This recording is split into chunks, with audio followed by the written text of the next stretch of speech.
Returning from the void without forgetting the light, a sacred transmission on integrating the unnameable into ordinary life. Opening transmission. There is a place that cannot be described, a place beyond all thought, beyond even the one who witnesses thought.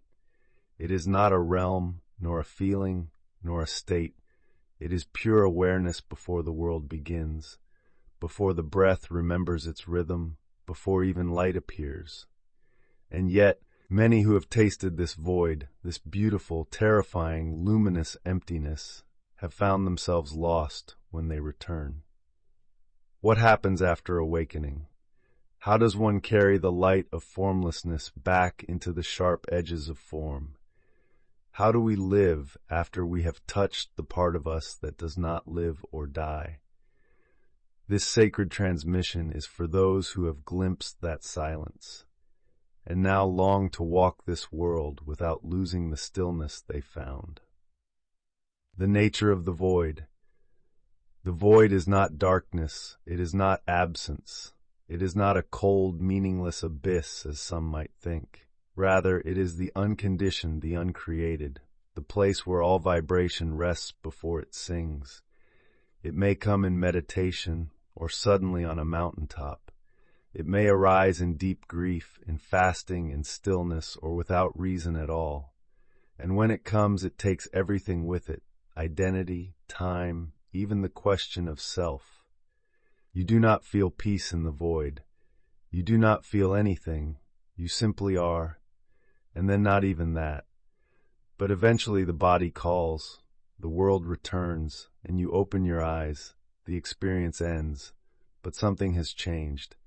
And now the journey begins again, from formlessness back into form. 2. Why the light is often forgotten. So many seekers report the same thing. They had a powerful awakening, a moment where all fell away and only pure being remained. And yet, weeks or even days later, they feel lost again. Why? Because the human nervous system is conditioned for memory. But awakening is not an event the mind can store. It is not an experience that belongs to time. You cannot remember the void. You can only return to it or live from it. The light you touched is not a memory. It is a living presence that must be kept alive by how you move, how you breathe, how you respond. And so forgetting is natural until presence becomes a way of being, not an occasional gift. 3. Integration requires slowness. The nervous system is electric. It thrives on rhythm, on pacing, on coherence. When we rush back into noise, decisions, and multitasking, we break the rhythm. We become incoherent, and so the body cannot hold the spaciousness of the void. The answer? Move slowly, walk slowly, speak slowly, eat slowly.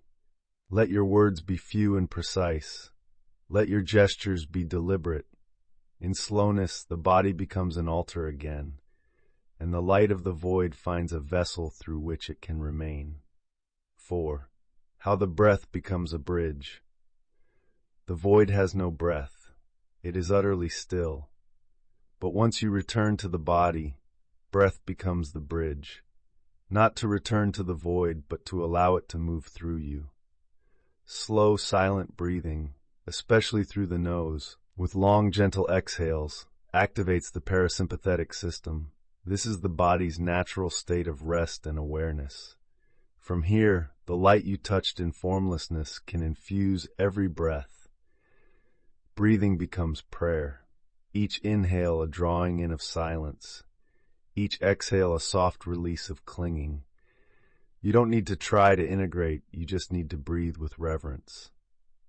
5. Living without identity. One of the most disorienting aspects of touching the void is the loss of identity. You realize the one you thought you were never existed. There is no me in the silence, and yet now you must live. Pay bills, answer phones, feed the body. How? Not by reattaching to ego, but by allowing identity to become functional, not fundamental. Use your name, use your roles, but never forget they are masks worn by the light. You can be someone without believing in that someone. This is freedom. You walk as a person, but you live as presence. The power of silent rituals. After great spiritual openings, many long for community or clarity, but often what is most needed is ritual, private, personal, sacred rituals that help you remember what cannot be remembered. You might light a candle before meditating. You might touch your heart before speaking. You might walk barefoot in the morning light. These simple acts become energetic anchors. They are not about belief. They are not performance. They are reminders that stillness lives here, that the void has not left. It is waiting for you to notice.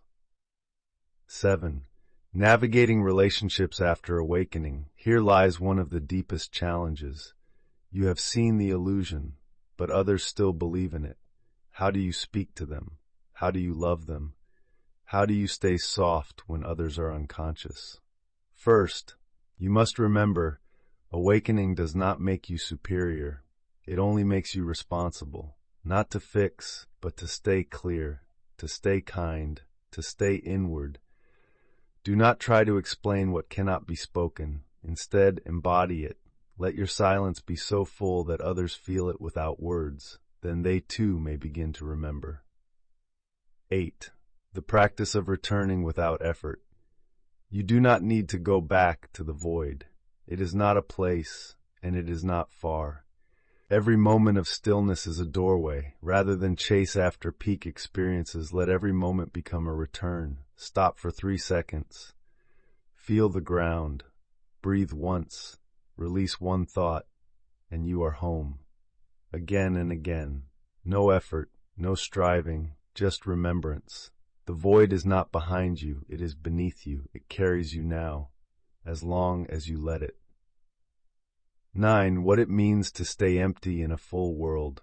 The world is loud. It pulls at you with obligations, emotions, tasks, identities, but you can remain empty, not as negation, but as clarity. You can participate without attachment. You can create without clinging. You can speak without grasping for agreement. This is the highest expression of return, not withdrawal, but engaged stillness, not escape, but silent presence within the noise. That is the real journey. 10. Your life is the teaching now. You do not need more books. You do not need more concepts. You do not need more gurus. Your life is the teaching. The way you walk across the room, the way you respond to tension, the way you make tea. Each moment is the test. Each breath is the transmission. The void gave you a glimpse of truth. Now your life becomes the vessel. Walk with gentleness, speak with less, rest in silence. The journey continues, but now you walk with light in your eyes because you did not forget. You remembered, not as memory, but as presence, always here, always now. Mystical reflection. The formless has no name, no destination, and yet it calls you back to this world again and again. Not to lose it, but to embody it. You are not here to become someone. You are here to become no one who loves deeply. This is the secret of returning. This is the meaning of the light. It is never lost. It only waits for you to see again. If this sacred transmission stirred something true in you, let it live on through your breath, your stillness, your presence in the world. Subscribe and become a member to support more transmissions like this, not as consumption, but as devotion. Thank you for walking this path with reverence. Next episode preview. In the next offering, we'll explore Yogic mechanism of vibration transfer through the bones. A mystical look at how subtle energy rides the architecture of your own body and how sacred sound enters silence through the skeleton itself.